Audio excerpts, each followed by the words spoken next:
Hi friends, డియాబ్లో అంటే డిమాన్ దెయ్యం అని అర్థం. ఈ స్పానిష్ సినిమా ఎలా ఉందో ఇప్పుడు చూద్దాం. తెలుగు డబ్బింగ్ లో రిలీజ్ అయిన ఈ సినిమా అమెజాన్ ప్రైమ్ లో లభిస్తుంది. కథ ఏంటో ఇప్పుడు చూద్దాం. క్రిస్ జైలు నుంచి రిలీజ్ అయ్యి విన్సెంటి అనే ఓ గ్యాంగ్స్టర్ కూతుర్ని కిడ్నాప్ చేస్తాడు. కిడ్నాప్ చేసిన తర్వాత ఆ అమ్మాయికి తనే అసలు తండ్రి అని చెప్తాడు. అయితే ఈ విన్సెంటి కూతురు కోసం ఇంకొక ఇనప చేయున్న సైకో వెంటాడుతూ ఉంటాడు.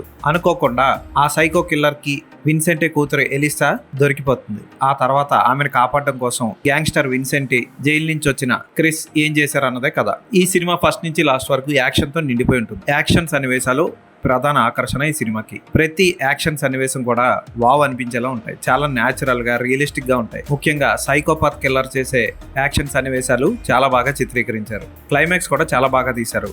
డైమండ్స్ ఉపయోగించే సన్నివేశం హైలైట్. ఫోటోగ్రఫీ బాగుంటుంది. యాక్షన్ సన్నివేశాల్లో బ్యాక్గ్రౌండ్ మ్యూజిక్ అదిరిపోతుంది. రియలిస్టిక్ గా అనిపిస్తాయి యాక్షన్ సన్నివేశాలు. యాక్షన్ సన్నివేశాలు ఎక్కువగా ఇష్టపడే వాళ్ళు ఖచ్చితంగా ఈ సినిమాని చూడండి. కథ కొత్తగా అయితే ఉండదు. డైరెక్టర్ కూడా అనవసరమైన సెంటిమెంట్ సీన్లు, రొమాంటిక్ సీన్లు లేకుండా చేసి చక్కగా ఇది ప్యూర్ ఫ్యామిలీ ఎంటర్టైనర్ గా యాక్షన్ ఎంటర్టైనర్ ఇది